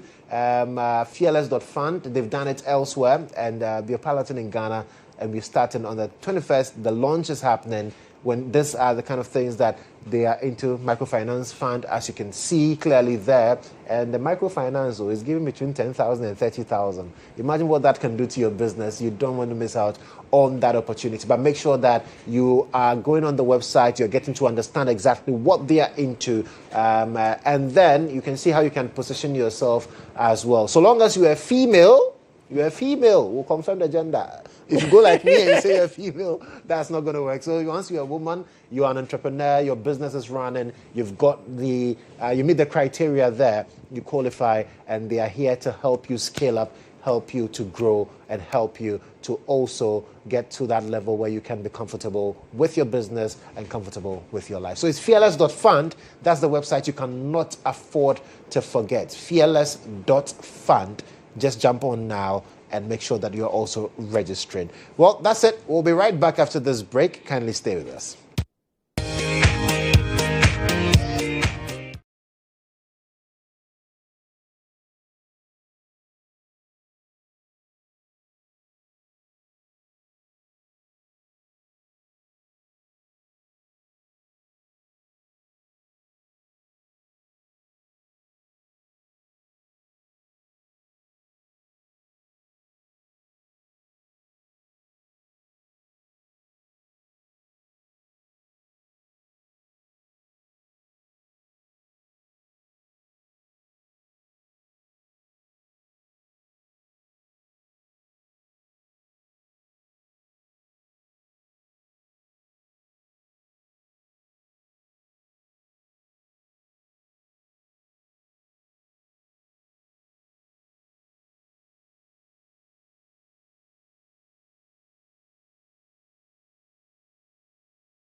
Reasons why I don't envy the Gen Zs at all. I would always want to be a millennial because they missed out on these amazing things that we grew up with. And I'm sure if you're a Gen Z this morning, you can't relate. But guess what? It is time for you to relate to I Told You So. And this morning, I told him earlier that my mother will be so proud and happy for me because I'm sitting with the legendary Fred Amugi. Uncle, good morning to you. Good morning. Uncle is not growing old, though. His swag is even more than we the young ones. In my bones. But it's super nice to have you here this morning talking about I Told You So. Yep. I mean, when you were brought on board, how was the feeling knowing that, oh, this is something that way back? Yes. It isn't the first time Fifi Koma is bringing me to his production or coming under his umbrella. We've done a few other Ghanaian plays. Yes. And for this one in particular, immediately he brought the idea. We were all like, yay, Tamaso, you know, because sure, there are a lot of people who never saw Bobco, who never saw Arabastam. I was with them. And when he said, our children, our peers must see this, because one of the few films that started in Ghana is I Told You So. And now he says, I'm just picking it from the screen and putting it on the stage. Wow. And so the battle began, and this is where we are. So this tonight, is I Told You So, we are opening. Philly Kadoji. Yes, yes, yes. And how's the experience been reliving this moment with the younger folk, especially on stage? Well, again, this is not the first time, you know, Yeah. mixing with it. That is how it should be anyway. Because as you go along, you tow them along so that when you are not there, they will be in your stead. And that's exactly, you know, what must be done. I'm saying must because you can't stay at one position forever. True. I've played a schoolboy. I've played a young man looking for a job. I've played daddy, and now I'm playing grandpa and great grandpa. Meaning, you know, there's progression. So we must fill the gaps behind us. And naturally, you can only mix with the younger ones before you achieve that. All right. So this is how it goes. Fantastic. And even with the whole, you mentioned that he said he's taken I Told You So from the, I don't know, the screen straight to theater. Now, the movie industry and the theater, are we getting the fine blend from your experience? It has been so for a long time, except those who actually didn't start with the stage. Okay. They find the stage a bit clumsy.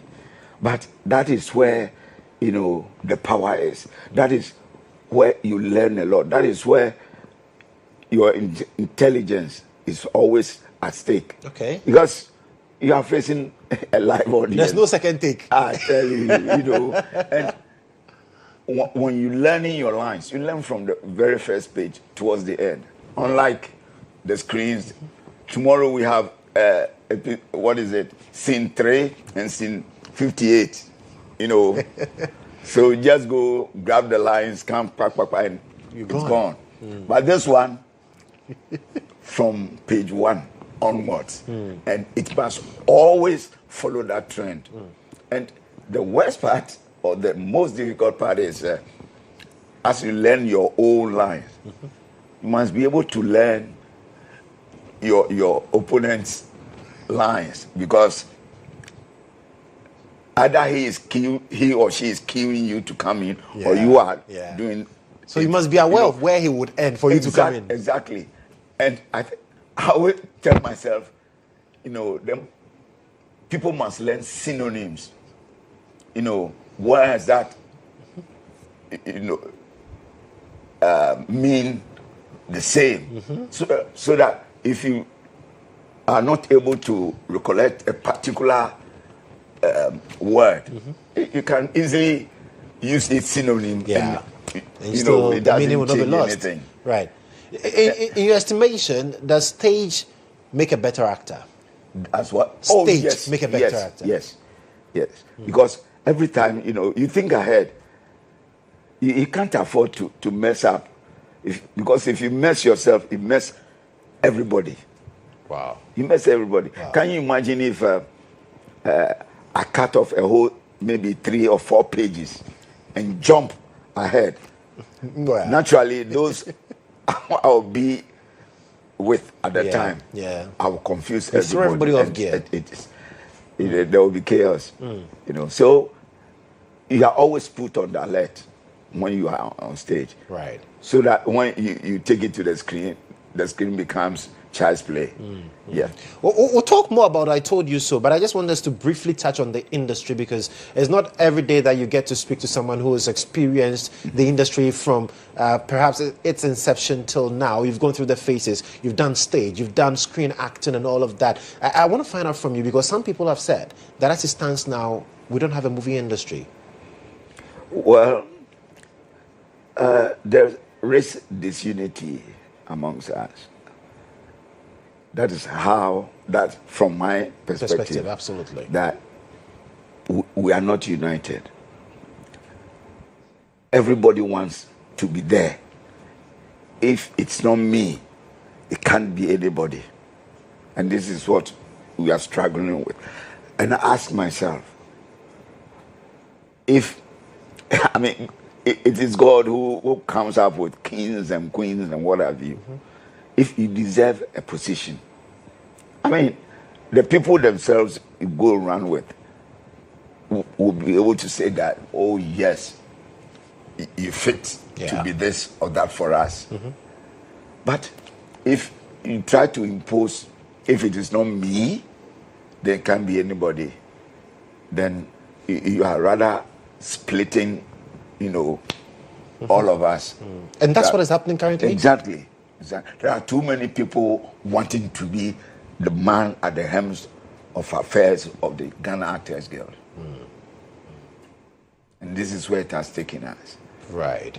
So if you just opt out and do your own thing, you thrive rather than, you know, that's what is happening. And that's what is affecting the industry as it stands. Yes. What can we do to bolster the industry? Because, I mean, at first, I remember that until we we're have ahead. one voice to look at our problems, one voice to move forward, we'll forever mark time.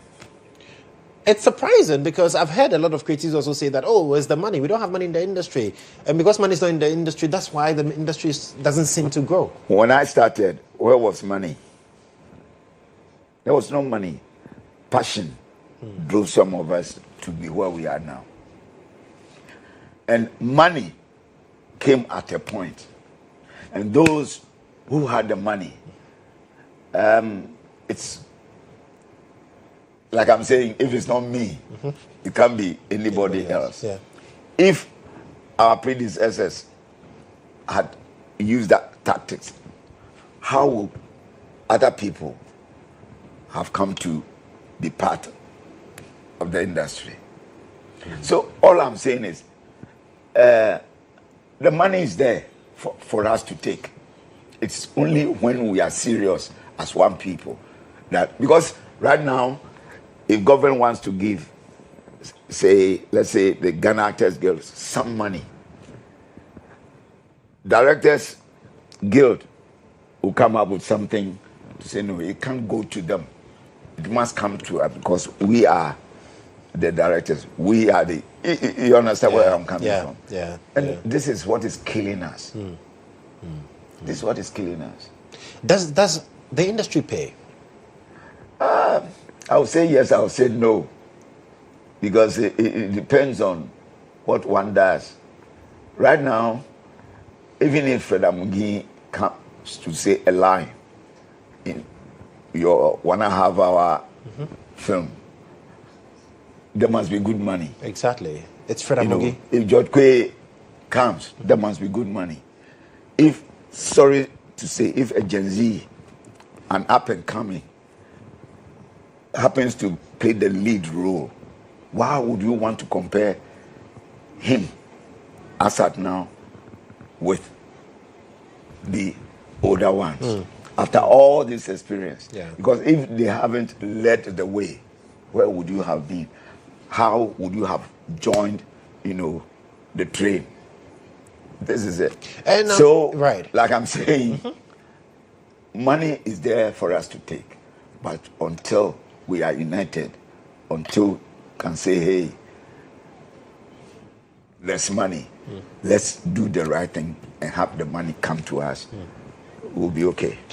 Aside the money aspect, from your experience in the field, what would you say about the quality of stories that we've told? Because it's said that for every country, it's the arts and entertainment sector that tells the story about the country itself. Have we told our story? What's your assessment of the quality of stories that have been told over the years? There is too much story yet to be told.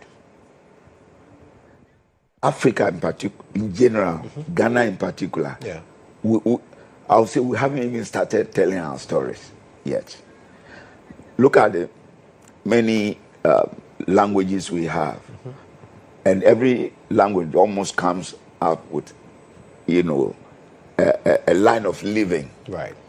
And how many have we been able to tap and tell the world, even Africa alone, that, hey, Africa, when you come to Ghana, if you shift this way, this is the way you must tread. If you go to the other end, what they accept as good, they will say it is bad. How many of us have written such stories? So the stories are there, but we prefer to, buy, Spanish 30-year-old, 40-year-old films and show them and make the whites speak our language. It's I don't know the word to use. You find for that us. very ridiculous. Very. Look at a situation. There's an Indian film. They have their own culture. They have this goddess or something with some arms. Yes. If in a film you have this goddess with certain sects of Indians worshipping this goddess, and you make them speak she or Gan or ever, what are you telling us? That Ghanaians too will worship that kind of thing? You see the contrast. Me and a Ibema, me and a Santi, me a Gaman, worshiping. How? But because you have changed the tone or the language of the film to be my own, that is how people will see us. Yeah. That, we too will do this. And then tomorrow, if your child locks himself or herself in a room and you hear him or her chanting. So you believe those have had impact on us? Yes. Do you know FDA would not allow Fred Amugi to advertise for alcohol? Yes.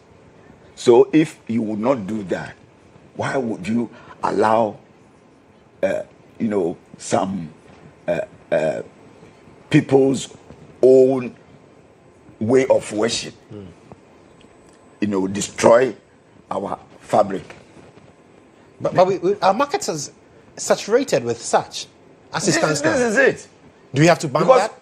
if you carry your good story to TV stations, my brother, the frustration, because these Spanish things come cheap. That is where we want to, tread and not our type. Okay. That is what is happening. But do you have any regrets choosing this path? I have never regretted.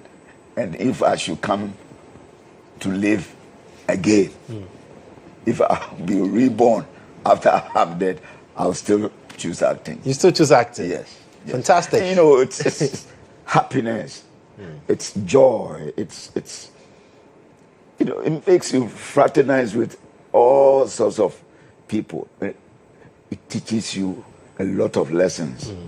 This is it. Absolutely. So I told you so. When are we starting viewing it? We are starting today, this evening. Wow. It will be only one show today at 7 p.m. Okay. Tomorrow, Independence Day, it will be another 7 p.m. One show. Okay. And then on the 7th, on the 8th, it will be 2 shows each night. Okay. 4 p.m., 8 p.m., 4 p.m., 8 p.m. And the venue? National Theatre. Right. Right. And how much does it cost for us to come on? For VIPs, 300. Okay. And I don't want to say for... No, so it's 300 and 200. That's all. Yes. All right. So I told you so. So the premiere is tonight. Tonight. The first show. And there's good news for people who are 60 years and above. Okay. Tonight's show is free for such people. Oh, wow. Yes. So my father can go and watch for Your free tonight. He's you were 72. You were talking about your mom. Being very proud. proud. Yes. If she's around, she's let around. your mom come and watch I Told You So today. Oh, okay. For free. For free. But if you follow, you pay. I will pay. So tonight, the first show is at 7 p.m. National Theatre. The tickets are going for just 200 and 300, but if you're above 60, it's for free. That's and the free is only for only today. for tonight. Okay, Yeah. So that's Fifi Coleman's way of saying thank you. Yes. To the retirees. 60 years you have retired. And please, it's happening tonight, tomorrow, 7 p.m. Then on Saturday and Sunday, it's 4 p.m. and 8 p.m. All at the National Theatre. Come and see I Don't Fear Who. One may ask who and who are part of this. Me, myself. That's Fred Hamudi. Absolutely. Jedouble Ambule. Wow. And people are like, he's a musician. What does he want there? They must come see Jedouble Ambule play Kwesi. And they will love him more. Because they already love Uncle Jedouble. Yes, and then you have Mr. Beautiful. He's the trouble causer in all this. He's playing Ushabro, you know. Then we have Richmond Anaman, very versatile player. Absolutely. And then Minor O2, one of the old, you know. And then who? Kusibuachi is there. We call him Buche, and he's also in there. So. Pusha Ajetianang is there. So, I mean, come see your favorite guys and dolls, you know. Absolutely. You will never go home. So the Independence Weekend, which is starting tonight, Yes. Charlie, I told you so. And for the Gen Zs who've never seen that, this is the best opportunity for you to see the stage adaptation of that infamous I Told You So movie. And for tickets? Yes, tickets. The code is star 920 star 60 hash. Star 920 star 920 star 60 hash. Absolutely. Yes. And Bachuna Total, and then Airport Shell, Right. and then Fifi Coleman's office. Agbena. Yep. Okay, thank you so much for coming. My pleasure. Legendary Fred Amugi, I told you so. You need to be a part of it. Get to see it for yourself. Get to see Uncle on stage do amazing. Uncle, how old are you now? I was 77 last November. Hey, Charlie, no, you still got it. We'll be right back after this break. Stay with us.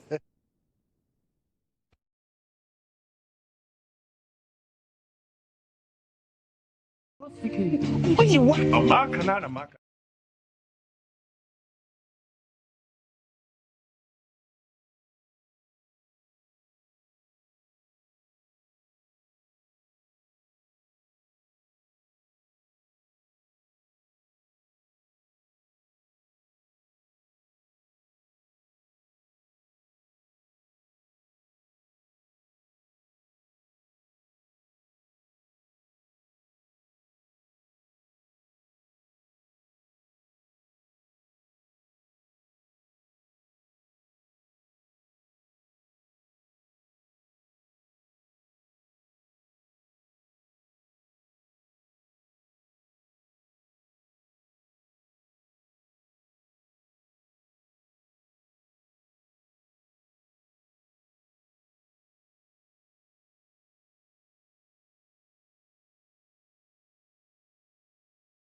This interview, it's quite interesting because usually you would expect this man to come and talk about books, and today they are here dressed like chefs, and I'm wondering what's happening here. Well, we are talking about the Communication and Media Studies Students Association at the University of Education, Winneba Graduate School, and their president is here with the vice and the PRO. Mr. Zuri, what is happening?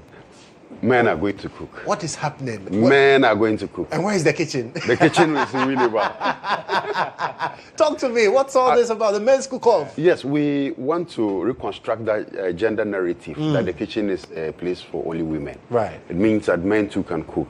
And then we've been cooking for 8 years since we started this particular men's cook-off at the School of Communication and Media Studies. We want to let people relax, especially in a Ghana month, and then try as much as possible to gather momentum for more academic work. So that's why we're organizing this event. Oh, okay, interesting. Charles Bai is the vice president, and you have your stuff ready. Yeah, ready. And you've been doing this all these years. Yes. And so this year is also happening. When is it happening? It's happening tomorrow, 6th of March. Oh, Independence Day cook-off. We also feed it into the Ghana month concept. Absolutely. And then we are going to do everything Ghana.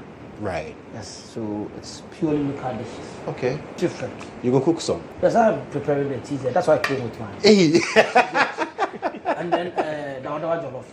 Dawadawa Jollof, yeah. I invite you to be part of the event. Our president said that it's a period that men take charge. Right. We want to disabuse the minds of everybody that the kitchen belongs to the woman. And we want everybody to understand that we all men cook. So if you still live in the olden times when we believed that the woman's world is only reserved in the kitchen, then you are getting it wrong. Now, you are not the man. So let's do it. Yesterday we were in the market as we drew, and we did all the buy-ins. The men did. Hey. The women were with us, but they looked on whilst we did. Music played, they enjoyed, we enjoyed ourselves with the market women, and we are looking forward to seeing everybody tomorrow at the GHOne Villa, where we are going to have the men cook and the women come to enjoy. Each. They will be just enjoying music, games, plays, and we'll do the cooking for them to enjoy. Okay, let me speak to Evans, the PRO. Evans, you're also ready. What are you preparing tomorrow? I am preparing a papransa. Okay. Hey. Yes. Are you sure? Very sure, 100%. Charlie, should people bring collodium along? No. You don't need that. In fact, you are sure that we've been doing this for 8 years? Exactly. Okay. 8 years, every So, year. experienced chefs. Yes. So So- we have been perfected. Right. Yes. So Right. Tomorrow is going to be an interesting. And it's open to all? Not all, Okay. actually. If you're a postgraduate student, if you belong to a faculty, which is a postgraduate faculty, and then you're also a faculty member, then you are allowed to be part of the program. Absolutely. Yes. Apart from that, you cannot be part of the program. Charlie. Steven. Yes. So tomorrow is happening at the GHOne Villa on campus. Yes, it's off the road to Sweet Drew. Right. Yeah, New Winneba. Okay. Yes, Okay. that's where the event is taking place. And the message is that real men Men cook. cook. So if That's you're a right. man and you can't cook, then you are not a real man. You have to check your masculinity. Yes, it's in doubt. Okay. I'll be preparing kukute and granite soup. Oh. Yes, with a smelly billy goat. Apapo. Absolutely. So let me take your final words this morning on the men's cook-off, postgraduate men's cook-off. Well, I'm urging all men to learn how to cook. It's not all the time the women would have to cook. Right. If your wife is not there, if your girlfriend is not there, you can enter the kitchen and do something good for yourself. Even if she's there, enter it and do it for her. Because it sparks up the laugh. It's very necessary. Yes. So I would want to thank our professors, faculty members of the School of Communication and Media Studies for the wonderful training they have been putting us through, and urge each and everyone listening to us that if you want to pursue a postgraduate studies in communication, anything communication, come to Winneba. We have the best. It's a school within a university. In fact, we have the best. So tomorrow, I will be there by 6 a.m. Yeah. The program will start at exactly 6 a.m. And we are cooking through to the night. And so That's whatever right. time you join us, you have the best of meals, the best of meat, the best of drink. Absolutely. Everything's Charlie, graduates cooking. So your invitation is ready. Our counterparts from Unima are prepping like last year we were there. Okay. Vice Chancellor, directors, lecturers, they were all there, and this year too they are coming. So we look forward to seeing you. And once again, we say thank you to GHOne for always accommodating us. This is the school within the university, the only school, the School of Communication and Media Studies. And last year you promised to. I knew you get that. You promised to be there for your PhD. We're so looking forward to. I thought I was going to see you amongst them. It is possible. It is very possible. Very possible. Very possible. Highly possible. All right, gentlemen, thank you so much. Stephen Zuri, Charles, and of course Evans from the School of Communication and Media Studies Students Association. That's the president, the vice P, and the man handling communications for them, the PRO there. So tomorrow at GHOne Villa, 6 a.m. By the time you get there, Charlie, they'll set fire and tears, making sure that they are cooking and making things happen. Guys, thank you so much for coming. Right, so that's it for this morning. Today is the 5th day of course, March 2026. Some people celebrating their birthdays as well. Can we celebrate birthdays with them and make it special for them? But if it's your birthday, happy birthday to you. We pray for God's blessings upon your life, and we pray that the Lord himself will grant you favor and more. Right, so grateful for your company this morning. I am Joshua Kodjo Mensah. Do have a wonderful. Tomorrow is a holiday, but we'll be here definitely making sure that we serve you and serve Mother Ghana. Have a wonderful morning.